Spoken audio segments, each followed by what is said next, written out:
Assalamualaikum warahmatullahi wabarakatuh. Banyak sekali pertanyaan jamaah, Ustadz kasih kami channel untuk kajian anak-anak muda. Di antara anak muda berasal dari Aceh, luar biasa, channelnya Maulizul Akbar Nak. Tonton, subscribe, like, share, komen. Assalamualaikum warahmatullahi wabarakatuh.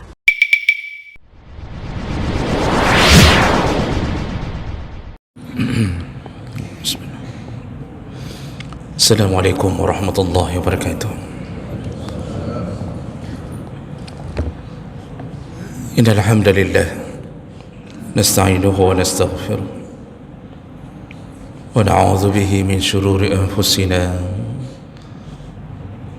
wa min sayyiati a'malina may yahdihillahu fala mudilla lahu wa may yudlil fala hadiya lahu.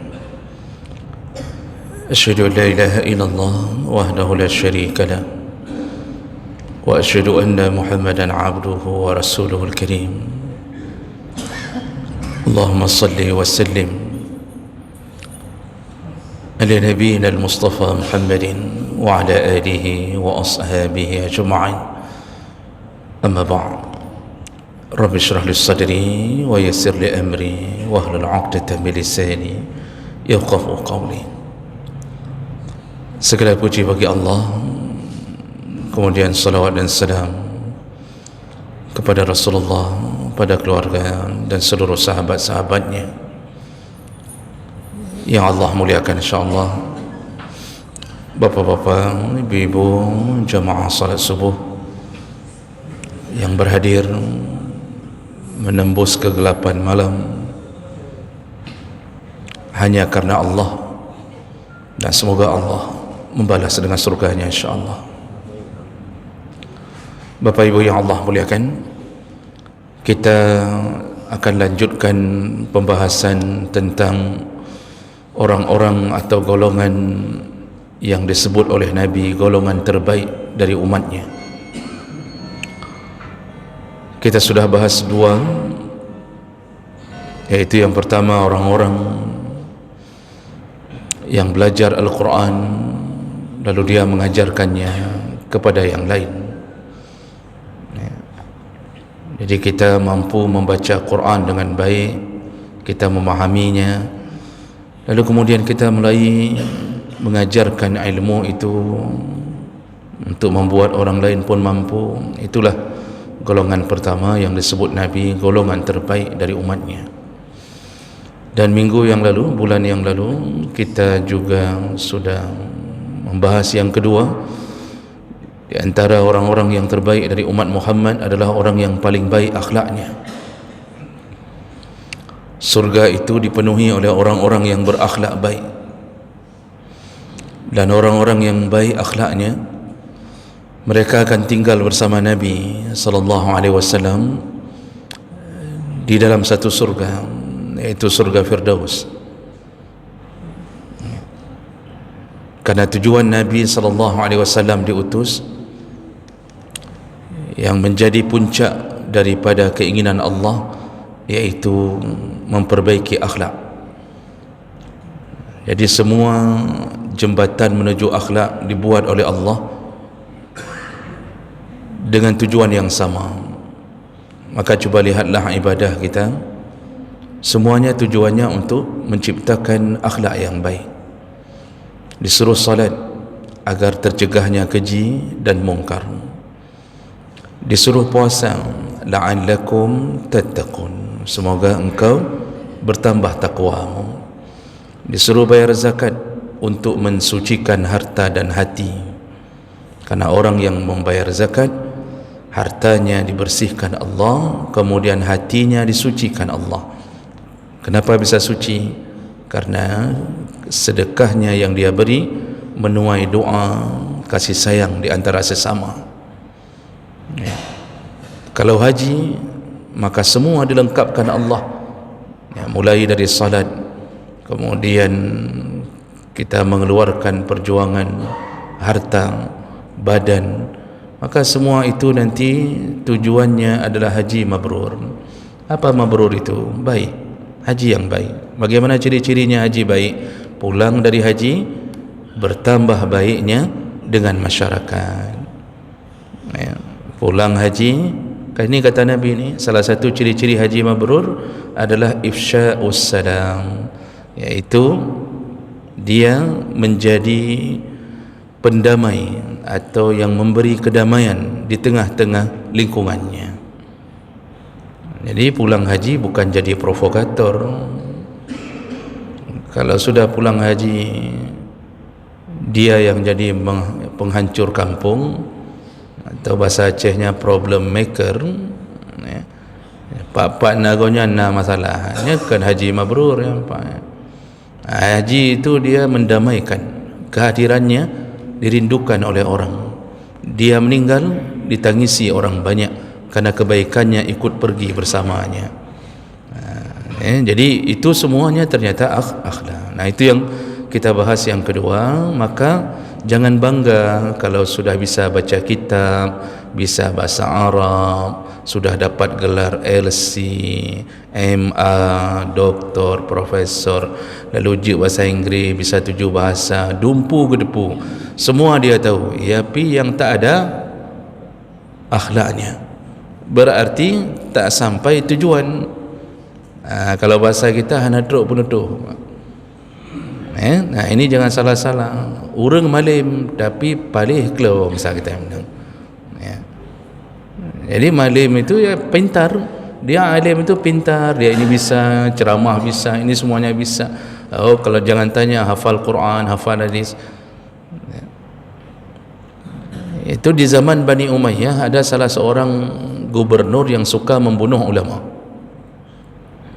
Namanya Al-Hajjaj As-Saqafi.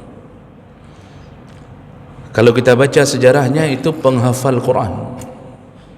Dia hafal Quran dan dia faham, ya, bahkan dia mencetuskan memperbaiki bacaan Quran dengan ilmu tajwid, ya, dia faham itu dan orangnya sangat alim.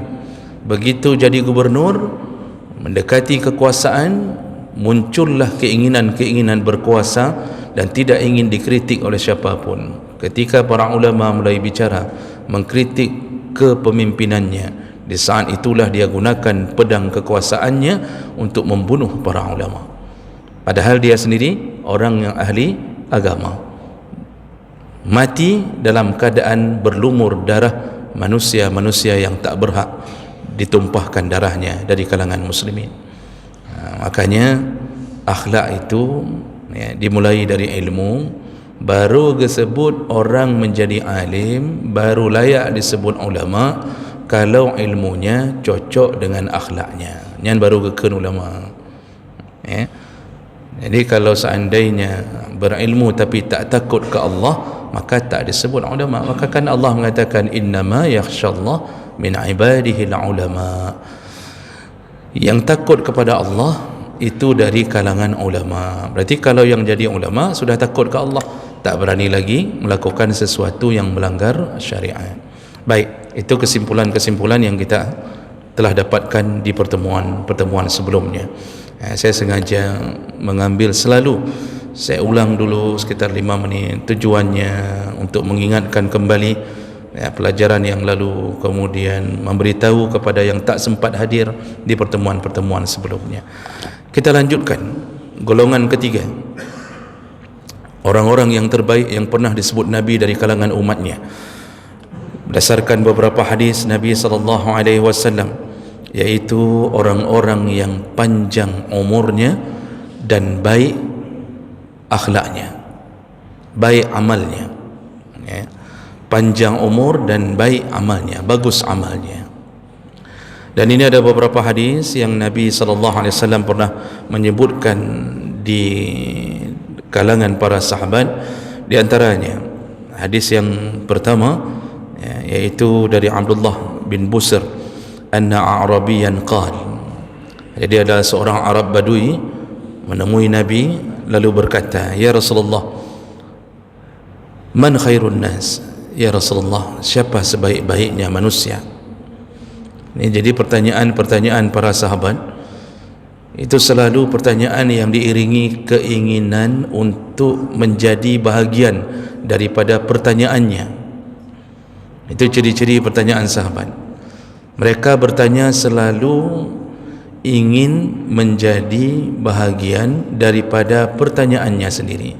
Maka pertanyaan sahabat itu bagaimana cara masuk surga. Begitu Nabi jawab, langsung diamalkan. Keyakinan mereka terhadap Nabi itu benar-benar 100%.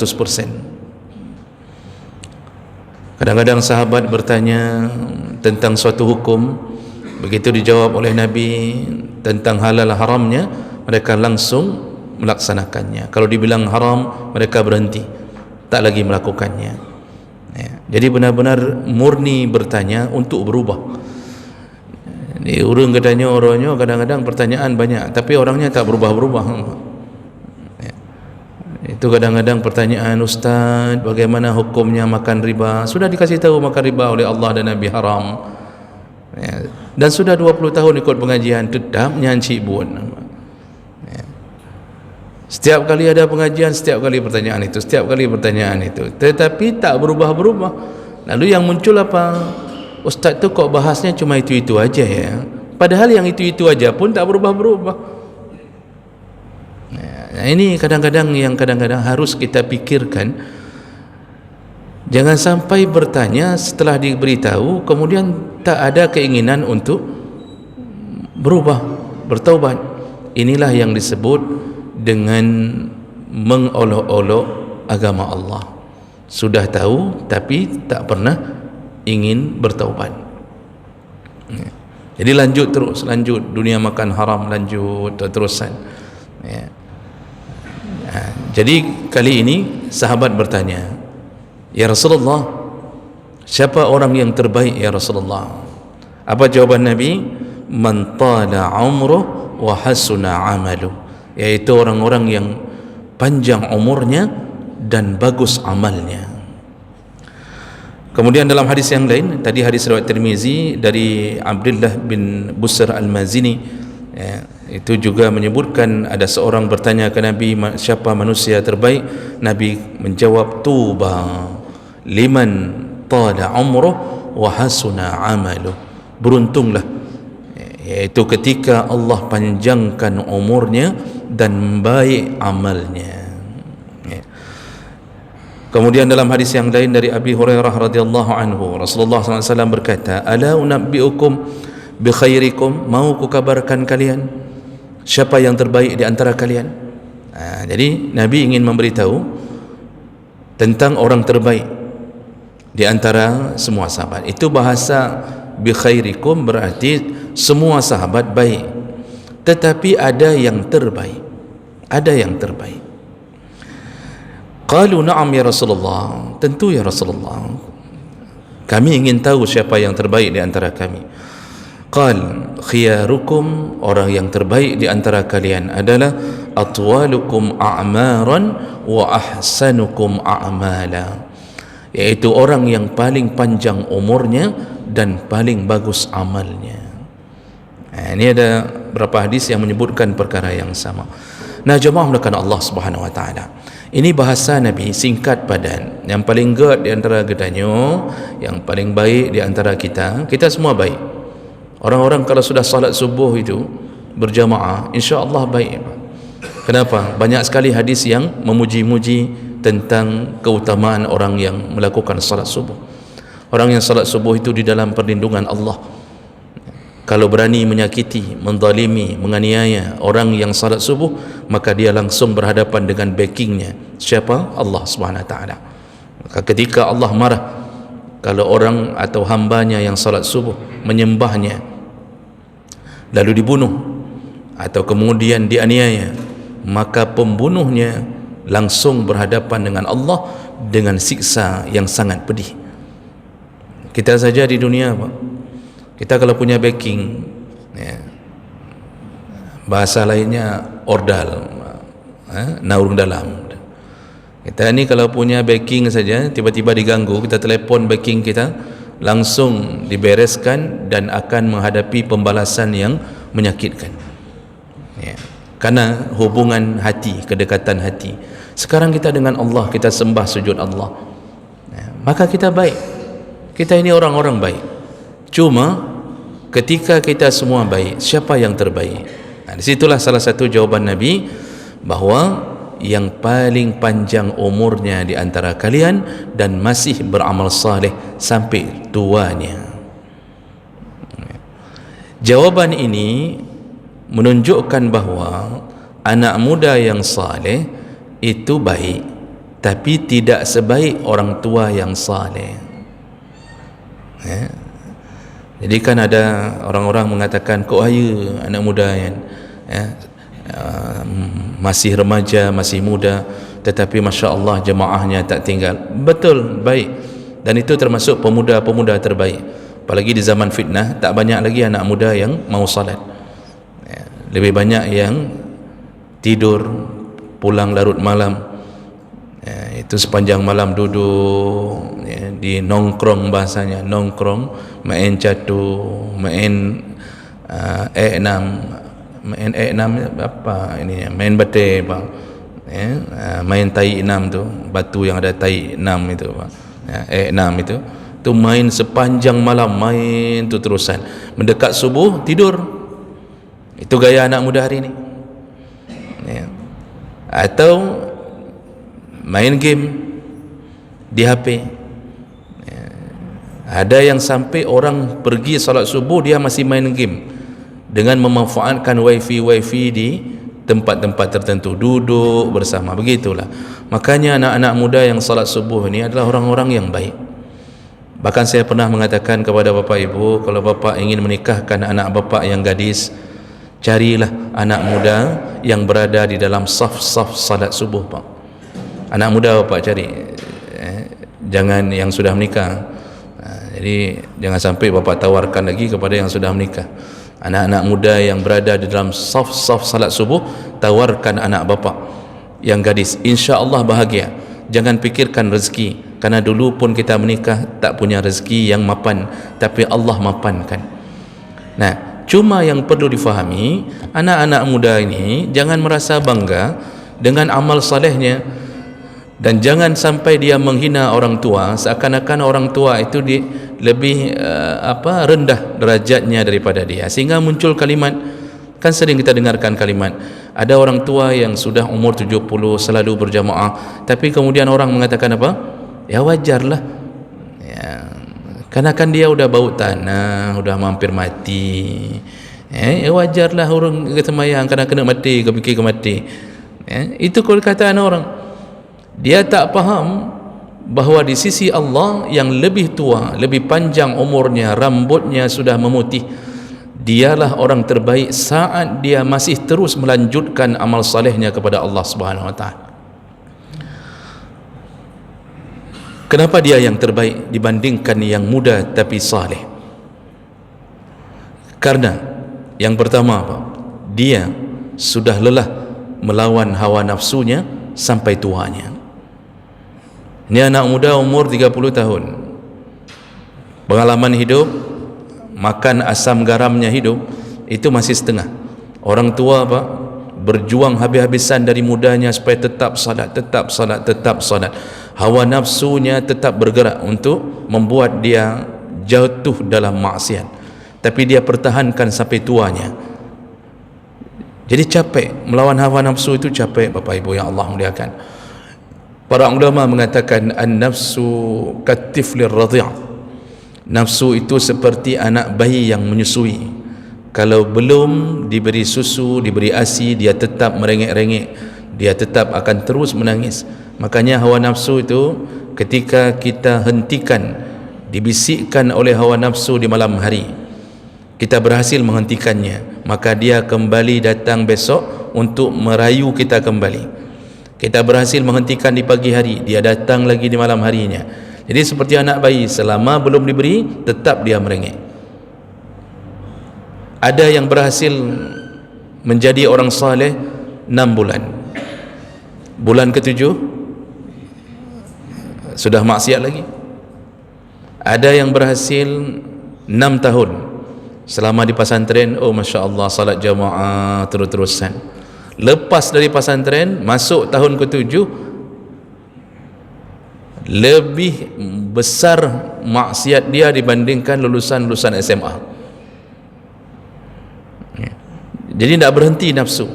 Sampai kapan? Sampai sakaratul maut datang. Jadi orang-orang yang sudah umurnya panjang ni, yang tua umurnya, itu dia terus berjuang melawan hawa nafsu. Di saat anak muda baru berjuang setengah daripada umurnya, mereka telah sampai di puncak umurnya.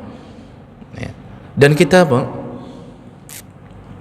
Kemungkinan untuk jatuh ke dalam hawa nafsu kita itu besar, karena kita melawan dua musuh utama, iaitu syaitan dan hawa nafsu.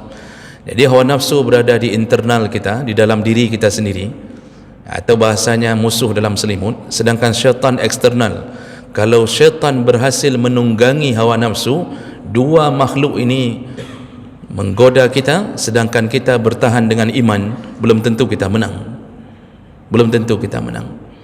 Maka jemaah mulakan Allah Subhanahu Wa Taala, ini kemuliaan orang yang panjang umur, di saat dia sudah lelah menghadapi hawa nafsunya, tapi dia tetap istiqamah bersama Allah Subhanahu Wa Taala. Yang kedua, kenapa Allah memuji, Nabi memuji orang yang panjang umur dan dia yang terbaik dibandingkan anak-anak muda yang saleh? Karena untuk melanjutkan ketaatan kepada Allah di umur tua itu butuh perjuangan yang lebih besar. Di saat umur kita sudah uzur, pandangan kita sudah kabur, gigi kita pun sudah banyak yang kendur, goyang-goyang gitu, goyang belah no, goyang belah deh. Dulu 32, waktu dihitung terakhir umur 60 cuma tinggal 18. Dan otot-otot kita sudah lentur, tak lagi mampu untuk menguatkan, pergi ke masjid sudah tak mampu lagi. Akhirnya kita berpegangan pada tongkat-tongkat. Kita beli tongkat besi yang 4 kaki. Kita berjuang agar tetap sampai ke masjid Allah. Bahkan kita minta diantar. Ada orang tua yang saya lihat, Masya Allah, diantar oleh becak. Setiap waktu, setiap 5 waktu dia minta diantar oleh becak untuk menyampaikan dia ke masjid. Itu otomatis becak itu kan tidak gratis, tidak gratis, bayar. Tapi dia minta.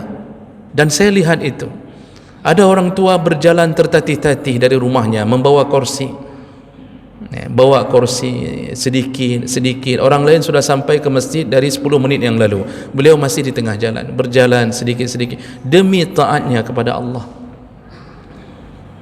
Kalau anak muda hidupkan motor, di brand 3 kat teruk masjid, orang tua tak sanggup bawa motor lagi, dia takut jatuh, tangannya bergetar, kakinya goyah, tak sanggup, tapi tetap dia usahakan dirinya sampai ke masjid. Maka siapa yang lebih hebat? Hebat orang tua dibandingkan anak muda yang saleh. Dengan syarat orang tua itu tetap beramal saleh. Ini orang-orang terbaik di sisi Allah Subhanahu Wa Taala. Di Mesir itu sempat divideokan itu, di Mesir itu ada orang tua umurnya sudah hampir 80 lebih, sudah hampir 90 malah. Itu kondisinya betul-betul lemah dan buta, sudah tua buta. Untuk bisa melakukan jamaah sampai meninggalnya, dia ikat tali dari pintu rumahnya. Jadi dia ikat tali dari depan pintu rumahnya, diikat sampai ke Menasah, Pak. Khusus tali punya dia. Jadi dia kalau mau ke Menasah itu, dia pegang tali itu, karena dia buta, dia pegang tali itu setiap 5 waktu. Bapak cek di YouTube, sempat divideokan beliau, mungkin sudah meninggal hari ini, Pak. Begitu hebatnya perjuangan untuk tetap bersama Allah di saat badan kita telah lemah. Allah mengatakan, lamasakhnahum ala makanatihim famastata'u mudiyaw wa hum la yarja'un. Lalu Allah sambung, wa man nu'ammirhu nunakkishu fil khalq afala ya'qilun. Kami bisa, kata Allah, kami bisa, lamasakhnahum, kami hapus kekuatan mereka, iaitu hamba-hamba kami hapus kekuatan mereka, dan mereka tiba-tiba berubah dalam keadaan lemah dan bahkan tak tahu apa yang terjadi sebelumnya. Kata Allah, kami yang buat, Lalu Allah sambung di ujung ayat di surat Yasin ini, wa man nu'ammirhu, yang kami beri umur panjang, ya, nunaqishu fil khalq, kami kurangi fisiknya. Yang kami beri umur panjang, kami kurangi fisiknya. Inilah perjuangan kita, Pak. Orang tua bisa saja beralasan, hai lunjak masjid, nak sanggup lagi saya ke masjid, nak sanggup lagi saya salat tahajud, nak sanggup lagi saya salat. Bisa beralasan kerana dia tak sanggup lagi rukuk. Tapi yang model tetap beramal saleh sampai duha, sampai mati tetap dengan Allah Subhanahu Wa Taala. Inilah orang-orang yang dipelihara Allah sampai tua, akalnya, otaknya tetap baik, tetap normal, tidak pikun. Ya. Karena Allah Subhanahu Wa Taala menyebutkan, wa minkum may yuraddu ila arzalil umur likai la ya'lamun. Di antara kalian ada yang kami jadikan pikun dan mereka tidak tahu lagi apa yang mereka pernah perbuat. Itu arzalil umur, itu umur yang sampai pikun, atau bahasa kesehatannya demensia. Yang kedua dempu, Pak. Tapi cuba lihatlah bapak, ni bapak-bapak yang sudah berjenggot putih, rambut putih, yang sudah berkerut, betul-betul berkerut kan Pak, gaitren mandu mata, gaitren miu, ming gaitren miu kan, bibir turun, semuanya turun sampai ke bawah, turun, kaki pun dah turun sedikit ke bawah. Tapi tetap Masya Allah di masjid, Masya Allah sampai tua di masjid. Kenapa bapak sanggup berfikir sempurna, tidak pikun? Karena dekat dengan Allah Subhanahu Wa Taala. Orang yang pikun itu, Pak, biasanya itu semasa mudanya itu tak dekat dengan Allah, tidak pernah baca Quran. Jadi dalam jaringan otak ini itu cuma kredit saja, Pak. Tak ada huruf-huruf Quran, tak ada di sini, Pak. Makanya pikun dia waktu tua. Karena orang itu sering menderita itu pada dua perkara, yaitu jatuh cinta dan jatuh tempo. Yang sering menderita orang. Jadi Bapak Ibu yang Allah muliakan, kita diselamatkan Allah, tidak pikun, ya gara-gara Allah sayang. Sampai tua masih salat tahajud, bacaan Fatihahnya masih bagus. Ada di antara kita itu Masya Allah, karena tidak pernah dekat sama Allah, belum 60 pun, Pak, itu sudah tak ingat lagi mana isteri dia, mana isteri orang. Dipikirnya isteri orang, isteri dia, tak ingat lagi mana harta halal, mana harta haram, tak ingat lagi apapun yang dia pelajari di waktu dulunya. Ada yang tak bisa mengaji lagi, ada yang tak tahu siapa cucunya, bahkan anaknya pun dia tebak-tebak namanya. Maka salah satu cara agar Allah sayang sampai kita tua, terus beramal saleh, tetap dekat dengan Allah dari masa muda. Insya Allah Allah jaga. Beruntunglah kita Bapak Ibu, beruntunglah kita yang sanggup melakukan, bahkan di Lot Semawai ini dan mulai merambah ke mana-mana. Itu setiap subuh itu kadang-kadang pergi ke masjid ini, pergi ke masjid sana. Itu yang pergi itu yang KOO putih, anak muda deh dum. Yang sudah rambut-rambut putih itu bergerak sana, bergerak sini sambil memegang kamera kan, kemana-mana, Pak. Yang umur kada 20. Tapi semangatnya Masya Allah. Nanti sesekali cuma tipe selom, tambang dalam rumah sakit, dan kemudian tipe selom 3 cuma itu saja. Tapi Allah beri Masya Allah. Maka bersyukurlah kepada Allah. Mudah-mudahan kita berkumpul kembali di surga Allah Subhanahu Wa Taala. Dan yang sudah tua-tua, bersemangatlah, teruslah bersama Allah sampai datangnya malaikat maut di hadapan kita. Subhanakallahumma bihamdik, asyhadu an la ilaha illa anta, astaghfiruka wa atubu ilaik. Wassalamualaikum warahmatullahi wabarakatuh.